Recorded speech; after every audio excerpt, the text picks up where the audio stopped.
Welcome back to the Mafia Minute. I am Magnum Mills, and I'm back with Jamie G to wrap up the 2024 season from the Buffalo Bills so we can start looking forward to 2025. Thank you very much for checking out our show. The Mafia Minute is presented by Caesar Gap Fantasy Football. You can find us wherever you get your podcasts and on YouTube. You can find us on social media at Caesar Gap FF and on the web at mafiaminute.com. Very simple and easy to remember, just like the flaps, FLAPS.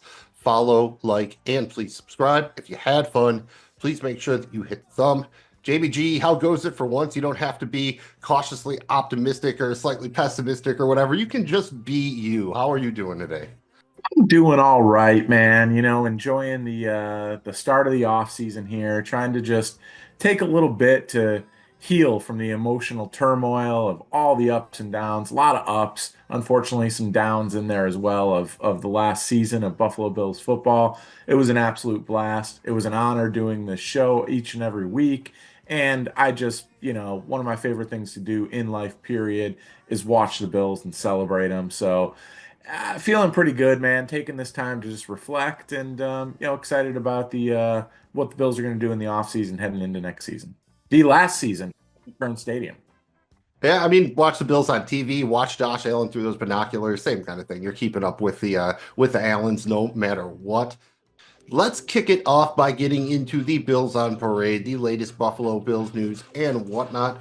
Like you mentioned with the season, a little bit of a high point here, maybe a little bit of a potential low point. We will find out. The high point is very, very high. Josh Allen won his first NFL MVP award. So, a round of applause for Western New York's own Josh Allen. Everybody loves him, Jamie G especially. Trust me, it's laid out very specifically on the restraining order. In the good, it's not necessarily good news, but it's one of those, it's not a bad problem to have. James Cook wants a big raise. He is talking about $15 million a year. Who knows what the guaranteed structure would be, but that would basically put him as the number two highest paid running back in the league. The running back position's been undervalued for a while. It's not that he's not worth it, just a lot of money to pay to a running back. So we're going to have to stay tuned on that one. Jamie G, any comments on both of those tidbits of news? Well, first of all, what a class act Josh Allen is. I don't care if you understand football. I don't care if you supported him in the MVP race. I don't care what you are. There's not a human alive that wouldn't look at that speech and say, "Gosh, what a class act he is." I know all of Bills Mafia is super proud of him. I am. I mean, I teared up, man. Just the way he talked about his family, his parents, making his parents tear up of pure joy in what he's accomplished, the way his fiance looks at him. If we could all find somebody that looks at me like that looks at us like the way she looks at him, and girl, we're with you because we all look at Josh the same way. Just an incredible thing. He's a class act. You just can't. He should be the face of the NFL, the face of the league. They would be better for it. The guy's just incredible, man. He's just such a class act. Well spoken. Guy could run for president, in my opinion. So love you, Josh. Great news there. And yeah, as far as Cook is concerned, this is his time. He delivered. He had two really good years in a row. He's gotten better every year he's been in the league. He was playing like a man on fire throughout the entire playoff stretch. He had an incredible season. He had 16 touchdowns. Could have had a lot more because Josh took him from him. He's a great player, man. So I hope they figure out a way to keep him. But when you're paying somebody like Josh and you're trying to build a defense, you're trying to keep your offensive line intact, can't afford everybody. So we'll see what they do. But James Cook's a great player. Let's get into the season review. What we are going to do is go kind of position by position through the front office, the coaching staff, that kind of thing, hand out some grades, and then give an overall grade to the season. We are going to start with the front office. Notable free agent additions included Curtis Samuel, Mac Hollins, Nicholas Morrow, Cam Lewis, Mitch Trubisky, Taylor Rapp, Will Clapp. We re-signed Taron Johnson, Daquan Jones, Deion Dawkins, Ty Johnson, AJ Epinesa, Quentin Morris, and David Edwards. And in the draft, once again, notable draft picks included Keon Coleman, Cole Bishop, Dwayne Carter, Ray Davis, Javon Solomon, Tyler Grable, Daquan Hardy. Jamie G, what do you think of this one here? What are you handing as far as a grade to the front office? We're going the A to F scale here, trying to make it a little bit more vague than trying to nail down an exact number. So what grade you giving to the front office 2024 season? All these things included free agent signings, the re-signings, and the draft. Yeah, I'm giving him a B minus. Look, I thought they made a couple of nice moves here. Let's just start the in-season trade for Amari Cooper. I know it didn't materialize into the huge stats that everyone wanted, but it definitely added a legit number one, and you could see the way the offense performed, and it was different after that just because of the way defenses had to play them. So I think it certainly helped the offense. I think they drafted good, not great. I mean, they got players that contributed here. Coleman is still, I think, a work in progress. I'm looking for him to take a big leap this second season. Maybe we'll regrade this then, and this will be a higher grade. Cole Bishop got time, but it was mostly because of injury, not necessarily because he outplayed the two people in front of him. Dwayne Carter at times flashed. I think he's going to be a guy they develop, and again, in a year or two, we'll be able to look back and be like, all right, he's a legitimate starter or contributor on that defensive rotation, or he's not. I think he will be. Obviously, Ray Davis, I think, was a phenomenal pick at round four, even though it seemed like a luxury pick at the time. They got some really good depth and Van Pran Granger there at center. We didn't get a lot of Ulo Fushio. I think he could be a player. He was hurt most of the season. Sullivan, we saw flash. They got some depth at the offensive line position, and then Daquan Hardy was a guy they had hopes for. Didn't really lock down that return job in the punt game, but all in all, I think it was a pretty good draft. Not great, but good. Uh, the one thing that I will say is some of the re-signings and the signings I think were huge, and some of the David Edwards 2 years at 6 million. He started every single game at left guard. That's a big that was a big signing for the Bills. I thought adding Ty Johnson, he really provided a lot of good plays for them. Obviously, locking up their left tackle, locking up Taron Johnson was huge. But then Mac Hollins, I thought just the 1 year, 2.4 mil there, he was phenomenal. We saw Curtis Samuel finally start to get healthy and make some plays down the stretch in the playoffs, but it wasn't enough for what we signed him for. We need him to contribute a lot more heading into next year. And I thought Taylor Rapp was really good to just he earned that. I know he was hurt a lot, but when he was on the field, he was a difference maker. So all in all, Mills, I think a B minus. It's a good job, but not a great job. I think that's fair. I'm not going to repeat most of the stuff you say, which I agree with. I am a bit higher. I am going with a B plus, basically because I think they didn't have any misses other than the Samuel contract, and that's not really that big of a miss.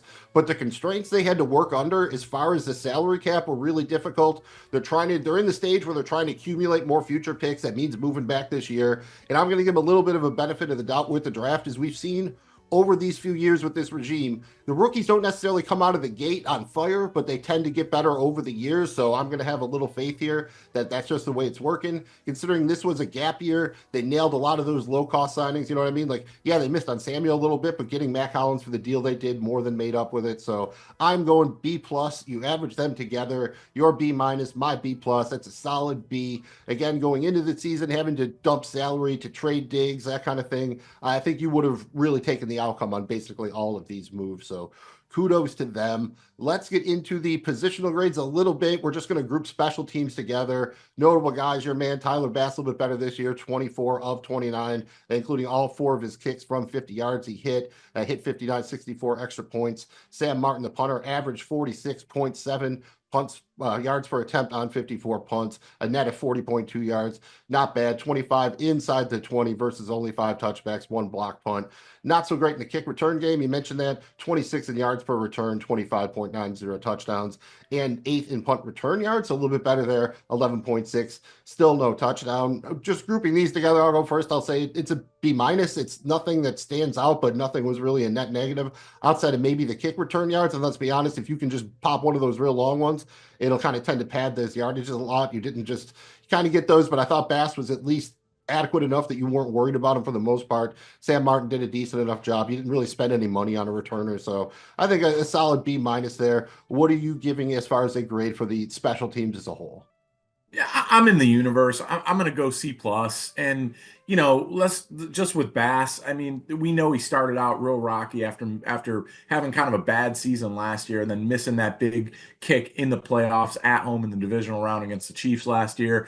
I thought he was lights out in the playoffs, and actually really good from 50 plus yards. We know he hit that 60 yarder against Miami to win that game. So I thought he was kind of it's not a full blown Stella got her groove back, but it's close. I thought the late summer edition of Codrington at returner was as good as we were going to get. But to me, the special teams as a whole wasn't good enough. We gave up. We had at least one fake that we gave up. We gave up multiple big plays in the return game. And it was just at critical times. And I know you can't be perfect, but it was just not good enough on the whole. And as a result, the Bills, let go of the special teams coordinator, great name, Coach Smiley, and they upgraded it with one of the better special teams coordinators in the league, has been around for a long time. Really excited to get him in there, his leadership with that group. So I think they'll be better heading into next year, but for me, it's a C plus. We're right basically on the borderline from each other there, B minus C plus, because this is a pro Yeah. Bills podcast. When in doubt, we're going to round up. So we're going to go with a B minus for the special Yes. team specialist grades. Let's move over to the defense. Start with the defensive line here. Yeah, your notable players this season, obviously Greg Rousseau, AJ Epinesa, Von Miller, Ed Oliver, Daquan Jones, Dwayne Smoot. Finished overall as a defense, tied for 18th with 39 sacks. Not exactly what we were hoping for, but kind of a middle of the road pass rush. What grade are you giving to the defensive line as a whole for the 2024 season? I'm a B. Look, at times it flashed dominance, but overall it just wasn't good enough. I think Gregory Rousseau had his best year, and this is a guy that's gotten better every year. He didn't play his entire senior year of college because it was a COVID year. Was dominant his junior year. He needed kind of a little bit of time. They gave him the 5th year option and everything. We'll see what they do there. I think this was as good of a season as he's had. It didn't always result in the numbers, but the pressures were there. The impact of the game was there. From an interior standpoint, if we could just get Al Oliver to be dominant every game, it's like some games he's like the most dominant dude you'd ever seen, and other games he disappears. So gotta find a way to get more out of him and more out of the rotational guys. We signed a bunch of retreads mid-season to try to beef up. They've got to get better at defensive tackle. There's no doubt about it. And AJ Epinesa, I think he just isn't consistent. And I know he had a good year last year, got paid a little bit on a 2-year deal, took a little bit of a hometown discount there, but we got to get more out of him. It just wasn't enough. Yeah, I'm going to be lower than you here. I'm going to go with a C plus. Again, I think adequate, but very inconsistent. My main issue is it seems that most of the players here are somewhat one-dimensional. You don't have a lot of guys who rush the passer and play the run well. Yeah, obviously, Ed Oliver's kind of leading the pack there. Rousseau's been a little bit better, but it's hard to kind of do these situational things if you don't have some guys who can really play two ways. I liked what I saw out of Dwayne Smoot, and you who graded very highly according to some of the advanced metrics. Looks like he could really be a threat off the edge. And you are right. I think you need another guy in the middle of that line that'll help free up some of the edges a little bit. You don't have anybody that can kind of eat up that double coverage, make them put an extra blocker on him. You kind of need that guy. You're hoping Oliver can do it from the middle a little bit. So this is what you need to be at the highest level. We saw most of the teams in the playoff with the really good pass rushes. So I'm going with the C plus. Definitely room for improvement there. You average those together, your B, my C plus. We get to a B minus. Let's move back one level in the defense to the linebackers. Extremely banged up this season. You've got Dorian Williams, Terrell Bernard, Bale Inspector, Joe Andreessen, and Matt Milano finally got in there towards the end of the season. Once again, I'm going with a C plus here. Could have been even a little bit lower. I thought Dorian Williams did develop fairly decently. I do worry about some of the coverage issues that you've had. Bernard was another guy who came back, didn't quite look the same as he was. Again, Matt Milano took a while to get his groove back. Fairly adequate, but you were hoping for a little bit higher level. Again, if maybe you had everybody together healthy for the start of the season, you could push it a little bit more here. Hoping that a lot of room for development here. Other than Milano, you still got a lot of younger guys in the mix, so definitely a group that I think is on the come up, especially because you're not paying a lot of money to them. It really behooves you to kind of try to develop linebackers instead of pay market costs for them. So I am at a C plus. How about yourself, man? What are you giving as a grade to the linebacker core?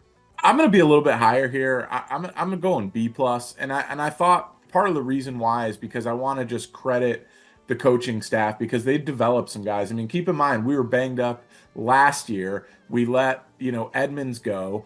We lose Terrell Bernard after we lose Milano. Terrell Bernard comes in and it's like, who the heck is this guy? Proves his worth. And then we lost Tyrell Dodson, who went and signed a big deal to Seattle. So in comes this year, steps in Dorian Williams, and I thought he played really well that time. He kind of settled in, added some juice to it. I thought that he filled in well. Matt Milano when healthy, and you saw it kind of down the line in the stretch in the playoffs, he was very good. I thought his game against Baltimore was kind of the Matt Milano we've been used to seeing. So getting Bernard and Milano healthy, I think they're there. And we've got two very good linebackers that fit this scheme very well. Just got to keep them healthy, man. So I'm hoping that, hey, 2 years in a row of linebacker injuries, hopefully that's not going to happen this next year. You average those together, C plus, B plus, let's call it a B. Finally, the back level of the secondary, the back level of the defense, we have the secondary. A lot of players saw action here, including DeMar Hamlin, Taylor Rapp, Cam Lewis, Taron Johnson, Christian Benford, Rasul Douglas, Cole Bishop, Kyer Elam, and Jamarcus Ingram. Jamie G, you can lead us off here. What grade are you giving to the secondary as a whole for the season? Yeah, I'm gonna be kind of at that B plus again here. I mean, and again, a lot of this is situational. For basically an all new secondary, I thought it was really solid. Benford emerged as a bona fide lockdown corner. He was outstanding. He was absolutely outstanding. That said, I did think Douglas regressed from last year when the Bills traded for him and he was making impact play after impact play. I thought Rapp was very good, but he just was hurt a lot and he missed a lot of time. Hamlin was just solid, really struggled in coverage. For the first time in 6, 7 years, we gave up the big play. That just never happened in this defense when we had, Micah Hyde and Jordan Poyer back there and some of the veteran leadership we had at corner along with those safeties. We were just way better on the back end. We weren't this year. But I think despite all of that and given the circumstance here, I thought the group played really well. And they were outstanding at taking the football away. We'll get to that when we talk about the Bills defense as a whole. But I'm going to go B plus here. You basically had an all new secondary, and I don't know that that was necessarily the weak spot of this defense. Yeah, I'm going to be just slightly lower than you. I'm going to go with a B minus, mostly because there was a lot of inconsistency. I don't think there was any point where you had your best players on the field relatively healthy at the same time. Benford was pretty great all year. Don't get me wrong. Rapp looked pretty solid. I think Taron Johnson definitely struggled when he came back from the injury. Took him a while to get his feet under himself. Rasul Douglas, again, kind of inconsistent all year. And Hamlin, great story, really good against the run, even got a couple of sacks, got in there, created a little havoc, but man, he just got burned so many times. And it's really tough to, again, that's what the Bills defense is predicated on, not allowing that big play. So it's just one of those things you can't do. It'll be interesting to see if they bring him back. Probably depends what his market looks like. Pretty easy one here. You average my B minus, your B plus, nice solid B. Let's move over to the offense, start with the offensive line. I just have to say this is probably maybe the most stable position group. An amazing job here. You really see this with other teams. If you can get the offensive line right, you are in business. A lot stems from there. So this is an A for me. Jamie G, what grade are you giving to the offensive line? Yeah, I'm an A. I think this is a very, very good group, an underrated group. The only reason it wasn't an A plus for me was we had too many pre-snap penalties, and it just drove me nuts. And a lot of that was from bringing in Alec Anderson, who would come in. We ran the most jumbo sets with six offensive linemen in football this year. So a lot of that, we tried to do some shifts and stuff. It just I understand it's not always on the offensive linemen, but they're the ones that are getting the penalty, so we're gonna shift the blame there. But I think this was close to an A plus. They were outstanding. Not only did they stay healthy, we had a new center here, the first new center of Josh Allen's career. Right, he's always had Mitch back there, and this year he's got the left guard last year and Connor McGovern sliding over, filling that place. And it added some beef. It added some strength there. David Edwards stepped in at left guard. Osiris Torrance there in his second year was phenomenal at right guard. And Spencer Brown finally healthy. I think he had his best season as a pro. And Deion Dawkins has been just really consistent, really good. So this group is, in my opinion, one of the best in football. It's an A for me. Yeah, it took me down from the A plus. I was actually Torrance. I was kind of disappointed. He was such a mauler in the rush game last year, and he really did kind of take a step forward there. It looked like he just was concentrating so much on the pass blocking. He was one of the better rush blockers in the league last year. So just take a little step back there. So again, kind of minor quibble, played very well as a whole. Obviously, you average two A's together, you get an A. Let's talk about the guys running behind that line. We've already mentioned him. James Cook, Mr. All-Pro, wants a new contract. Ray Davis, Ty Johnson, all contributed in various ways. even rushing, receiving. All these backs scored at least two receiving touchdowns as well as getting there on the ground. So excellent stuff here. Just not quite all world. Maybe because you split it up a little bit. If you could add Josh Allen in here, I think it probably is the A plus. I'm just going to stick with an A. Really not a lot of negatives here. You do wish maybe James Cook could stay on the field a little bit more with the pass pro. He had to kind of come off at times, and we saw that. So that'd be one nice little kind of thing to work on. Other than that, rock solid here. Great job. Bringing to re-signing Ty Johnson, bringing Ray Davis in, drafting James Cook in the first place. So nice, solid A for me. How about yourself, Jamie G? What are you handing out to the running backs? It's an A. This is a great group of interchangeable running backs. All three of them do things slightly different, but they're all multifaceted here in terms of you see it with the ability to catch the football, run the football. I mean, we had 30 rushing touchdowns this year as a team. So and these guys were all contributed. It's an A for me. I think it's a really impressive group. I thought James Cook had his best season as a pro. Every season he gets better. Ty Johnson, I think, was the best third down back in football. We heard Josh Allen say that a lot. And Davis just did not look like a rookie. Every time he stepped into the field, he made a play. He was smart. Didn't have an issue, holding on to the football, made big catches, got in the end zone. Just you felt confident when he was on the football field. So all three of these guys were great for me. I'm giving him an A as well. Another easy average here. You average two A's. Once again, you get an A. Let's move on to the position that I'm pretty sure is not going to get an A, the tight end position. No real way to work around it. Dalton Kincaid was a disappointment. Did have a little bit of, decent showings there prior to the injury, but did basically nothing upon his return. Dawson Knox was fine, but obviously didn't light the world on fire. Only found the end zone once with 311 yards. I'm going with a C minus. I think they were adequate. It just definitely wasn't what you were hoping for here. I'm hoping that Kincaid has a nice bounce back next year. They took him with the first round pick. You got to like the talent. It just seemed that the Bills were willing to just do whatever it took.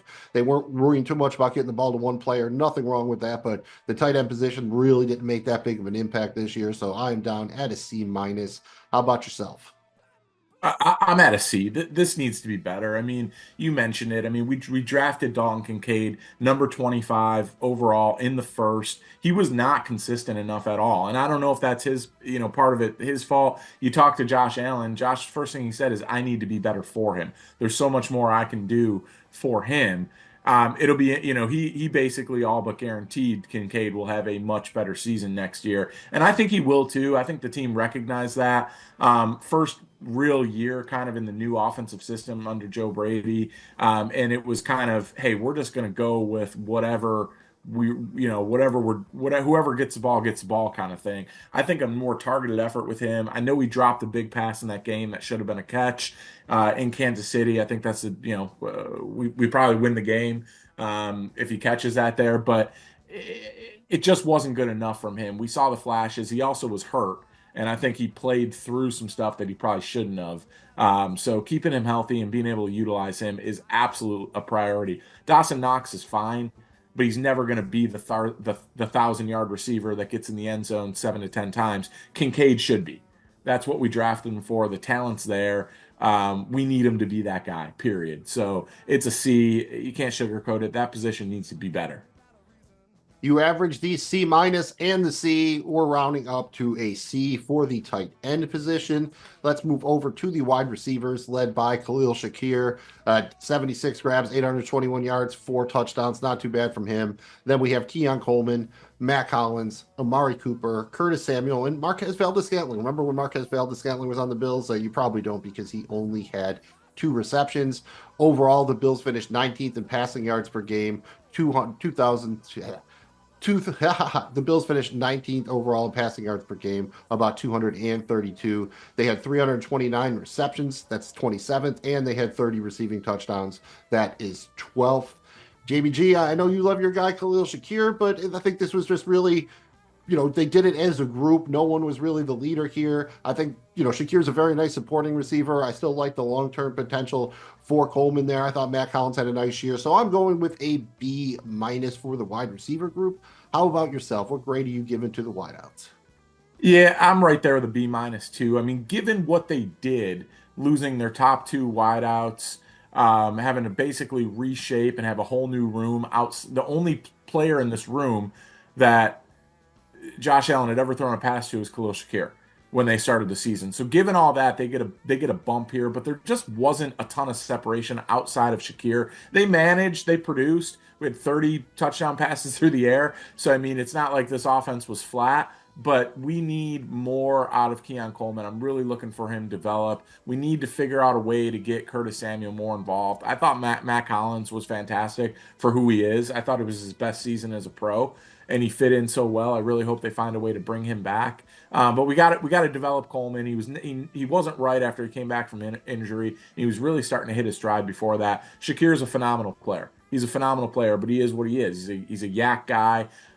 We need some weapons around him. So it's a B minus. I'm so wildly impressed that they had the production they had out of this group. If you took this group and put it on another team, I don't think you're getting 30 passing touchdowns, right? So a lot of the credit needs to go to the quarterback elevating these guys, and he's proven now he can elevate guys. So I don't want to totally disparage it, but it's a B minus for me. Once again, we are on the same track here. You average two B minuses, you get a B minus. Only one position left. That's the quarterback. And I could read off all the stats, but at the end of the day, the man won the NFL MVP award. I guess maybe we could complain about not winning the Week 18 game against the Patriots and put that on the backup quarterback. I guess that's about all you can complain about. Pretty much no way not to give A plus to the quarterback position. Jamie G, I am assuming you are also going with the top of the props there, the highest honor you can hand out. It's an A plus, and I'm looking for more. It's an A freaking plus. It's Josh freaking Allen. Yeah, dude, he won the MVP without the superstar supporting cast. He fixed the one area of his game everybody criticized him for, which was the turnovers and sacks. After, in years past, he fixed the one area of the game everyone criticized him for, which was accuracy. So we see him still taking steps and getting better every year. And I think he will next year, right? I mean, I do gotta, he just was outstanding. He perfect? No, but he still had the ability to take what the defense gave him. He was great with the football. He protected it, but he was still dangerous in terms of what he could do with the special play. And I think A plus MVP season. I mean, I think he was the best player in the NFL, and I think he is the best player in the NFL. Period. So shout out my guy. I think they literally gave him an award for that. So you average the two A pluses together, you get an A plus. Let's move into the units as a whole, starting with the offense. The Bills finished with 359.1 yards per game. That was 10th in the NFL. They had 30.9 points per game. That was second in the NFL. I was tempted just to go with the A plus, but I am going to go with an A, mostly because the offense did sputter in the first quarter, especially in the first half of games.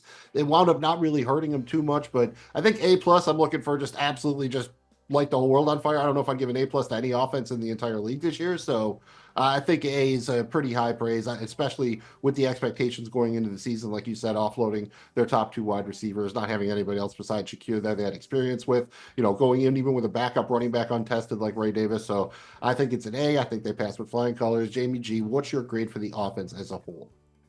I gotta go A plus. I think it was one of, if not the best offenses in football, and they did it without the superstars. You look at what Detroit's got.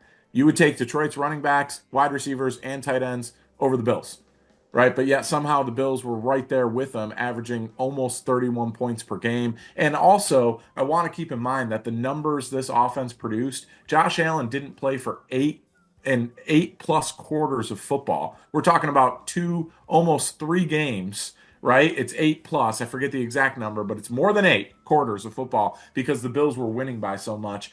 There was no garbage time production here in this, right? I mean, we didn't really have a game where Mitch Trubisky went in and got 200 yards and 2 touchdowns. Like none of that happened, right? So we just basically dragged out the clock for the last quarter of the game and won the game by 20, 30 points. So when you take that into account, to me, this was the best offense in football. It was also the most balanced. So I'm giving it an A plus. You average those two together, you still get an A plus. So there you go. Let's move over to the defense. As a unit, the Bills gave up 341.5 yards per game, 17th in the NFL, and 21.6 points per game, tied for 10th in the NFL. I'm going right in line with my positional grades. I'm going with a B minus. If they stay healthy, definitely more potential there. Just gave up a couple too many big plays, not enough pass rush. Again, better than average. A B minus, a solid B minus between a B minus and a B, not a C plus, not a B minus. But I am going to go with the B minus. Jamie G, how about yourself? What's the grade for the defensive unit? Yeah, I'm a B minus too. Look, it had its moments, and there were games where you're like, wow, they're just shutting.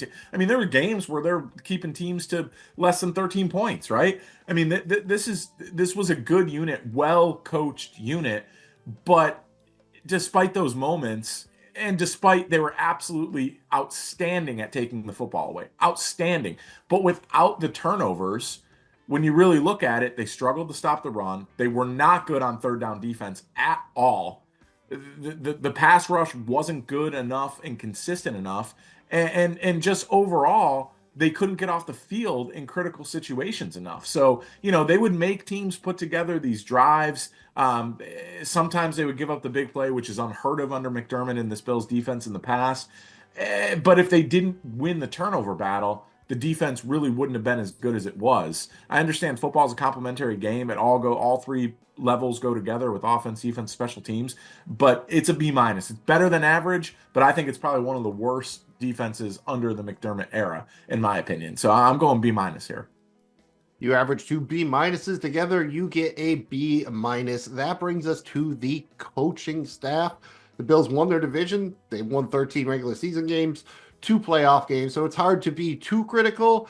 I am going with a B minus, mostly because, again, I'm a little bit worried about their performance in the first half of some games. They were maybe the best team in the league at making those second half adjustments. I believe they actually led the league in second half offense. Just gotta, why get yourself behind a little bit? Just something to clean up there. And then probably docking them at least one grade level, because I do think they got out coached in the championship game. So I am going with a B minus. Jamie G, what's your grade for the coaching staff?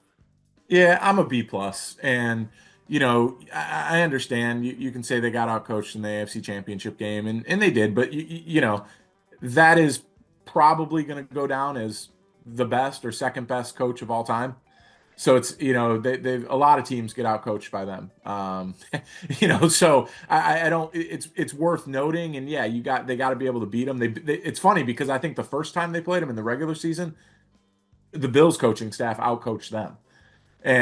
But when the game mattered in the playoffs, it was the other way around. I'm a B plus here. I think I saw McDermott grow this season where I hadn't in seasons past, and I say that because I saw him get out of that concept of nickel and heavy pass defense and light front and zone and start going man when they needed to. They played so much man against Baltimore in the divisional round of the playoffs because they had to, right? And so there was a lot of stuff that I saw him do this season that we wouldn't have seen last year. I also saw a lot of growth out of the offensive coordinator and Joe Brady. I saw growth throughout the season from the defensive coordinator and Bobby Badbich. Both coordinators having their first full season under him calling plays. So I think overall it's a very good group of coaches that's proven to develop players and get the most out of them. And you can see that over years where we have players and they seem to play their best football in Orchard Park.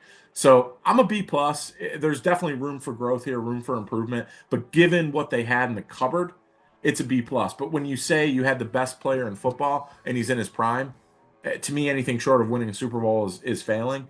So we got to figure out a way to win a Super Bowl, period, while you have one of the best players to ever play the game. Otherwise, it will be one of the biggest failures in the league history. So B plus, we got to get that into the A's next year.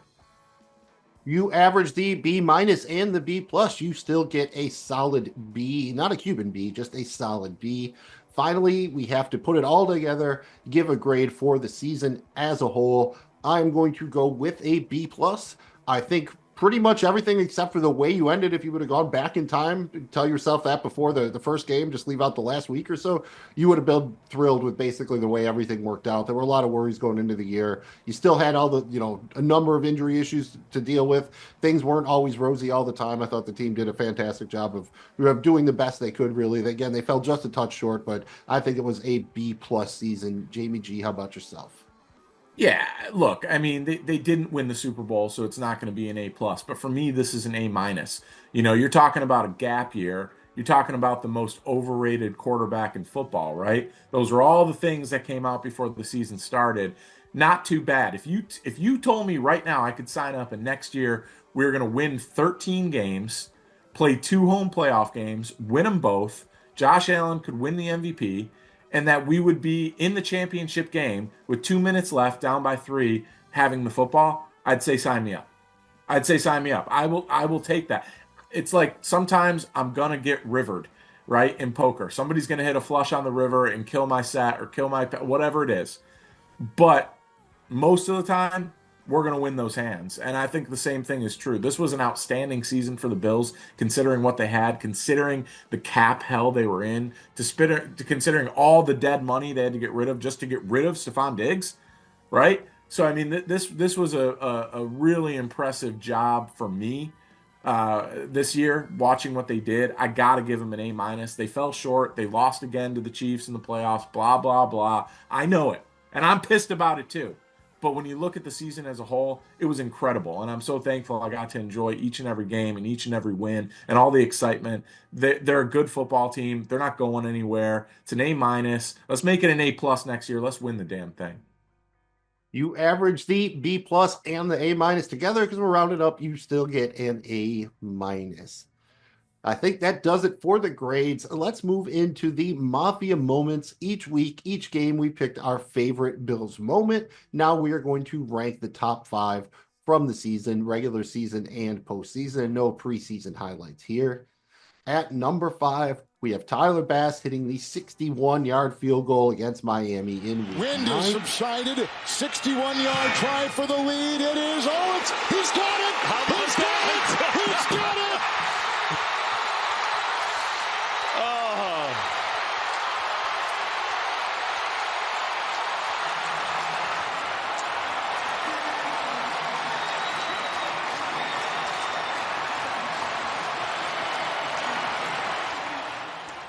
At number 4, we have DeMar Hamlin sacking Lamar Jackson, forcing a fumble, which is picked up by Von Miller against the Ravens in the divisional round. 2nd and 10. Awkwardness as Jackson wrapped up. The ball's out. Scooped up. Von Miller. Von Miller with Hill chasing after him. Hill tries to swipe the ball out of his hands, but Miller holds on, and the Bills defense has a second takeaway. The ball comes this way. The ball's going to be slippery. We're seeing it. You've got to protect the football. You don't realize until you play in these conditions consistently, as you see Von Miller coming up with another big play in the playoffs. He's had a few, but got to give Hamlin credit here. Blitzing off the edge. Lamar tries to make him miss. He doesn't fall for it. And the slippery ball shows up again. The last time Von Miller ran a 40 that fast was 14 years ago at the Combine. Look at these guys. At number 3, we have James Cook's 3rd touchdown against the Dolphins in week 3. You heard that right. Not once, not twice, but thrice. He found the end zone. Buffalo at the 49-yard line. On the ground, breaking tackles. James Cook inside the 20, inside the 5, somersaults for the touchdown. Whoa! On the right side, they just take away the interior. This is Deshaun Hand.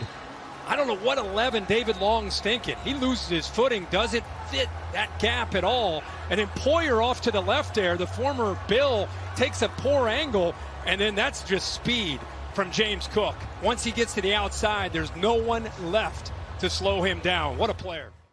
At number 2, absolutely one of the most bonkers plays you'll see all season. Josh Allen's quote-unquote touchdown reception against the 49ers, week 13. Amari Cooper doing a little hook and ladder action with Josh Allen because he's always willing to get a little improvisational out there on the field.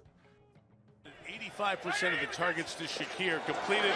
This is behind Cooper, who brought it in, pitched it back to Allen, who's going to go to the goal line and get in! No! Spectacular touchdown! Oh my goodness!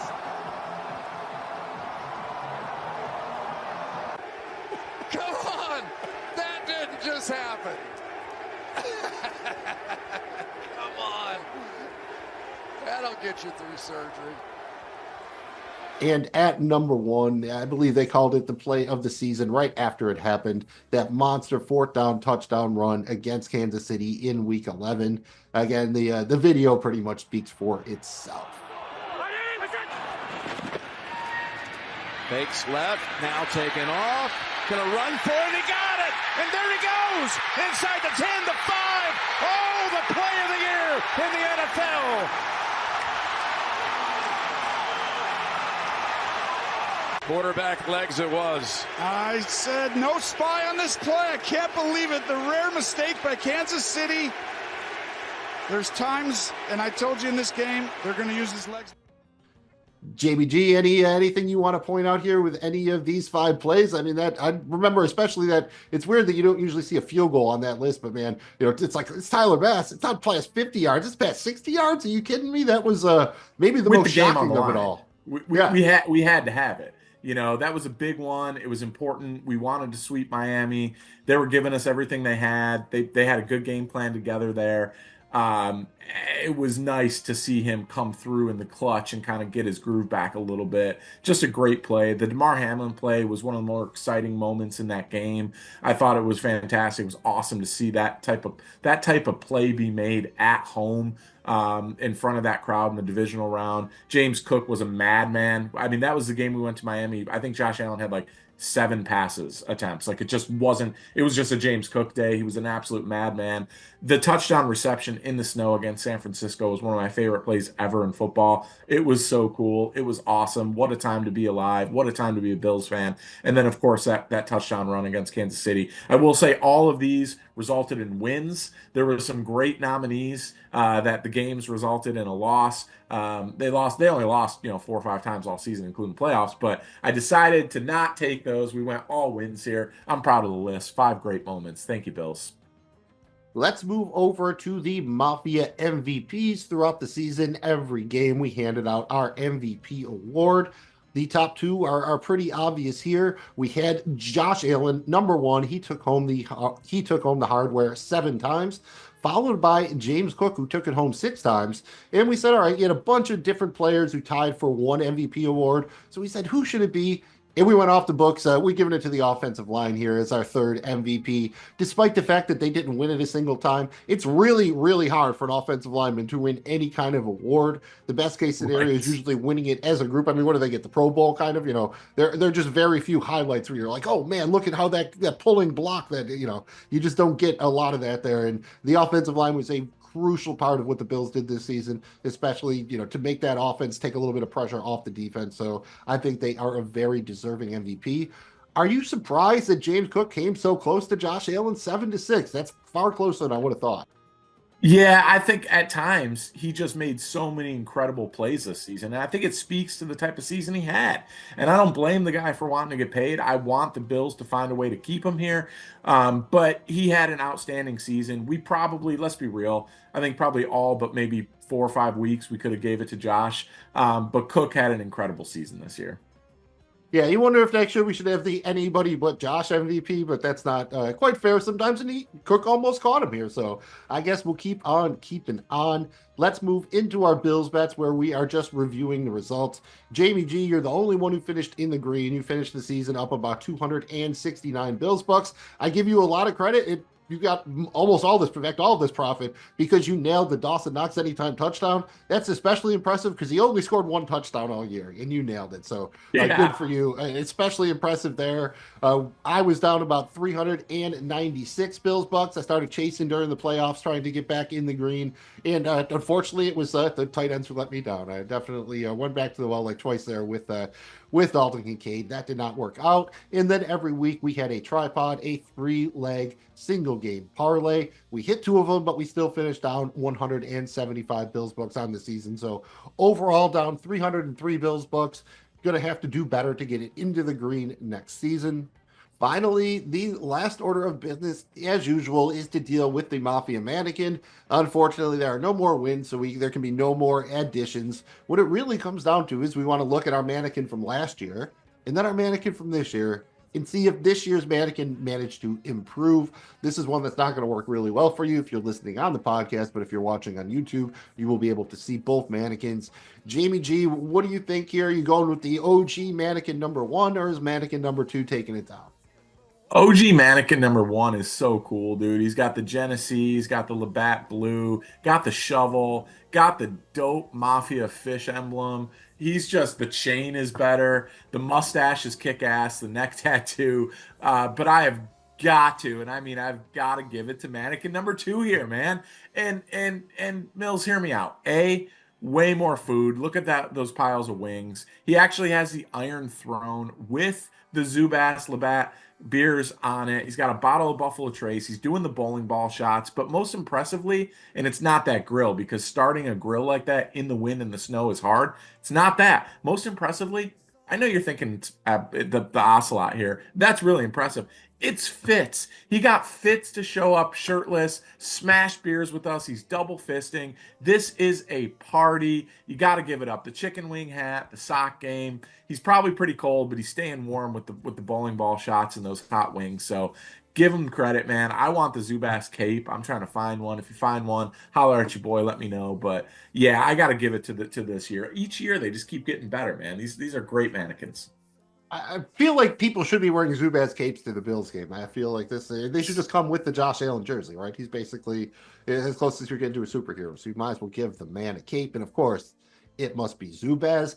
And of course, we are not done from the Mafia Minute. We will be back fairly shortly to do a little free agency preview, kind of just discuss the Bills' upcoming free agents, see who we want to re-sign, maybe take a little bit of a peek at the market out there, at least figure out what kind of money we're working with, what kind of pool we might be swimming in. Can they dive back into the deep end? They're going to have to stay on the shallow end, tune in, and find out. Thanks again for checking out the Mafia Minute. We are presented by Seize the Gap Fantasy Football. Find our content wherever you get your podcasts and on YouTube. Find us on social media at Seize the Gap FF and on the web at seizethegapff.com. We try to keep it easy to remember, just like the flaps, FLAPS. Very crucial to our success. Follow, like, and please subscribe. If you had fun, please make sure that you hit the thumb. Thanks again for checking out the show. I'm Magnum Mills. He's Jamie G, and he's going to get you out of there. He's going to get this offseason started out on a high note for you. Bills Mafia, enjoy it, man. I know we fell short of the Super Bowl, but enjoy what a credible season it was. How much fun. 10-0 at home. Man, we got spoiled at the home games. What a great season.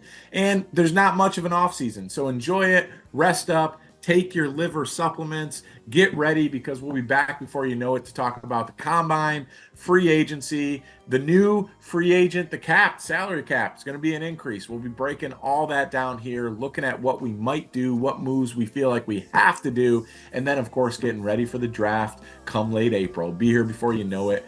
Be good, do good. God bless. Go Bills. We'll see you soon.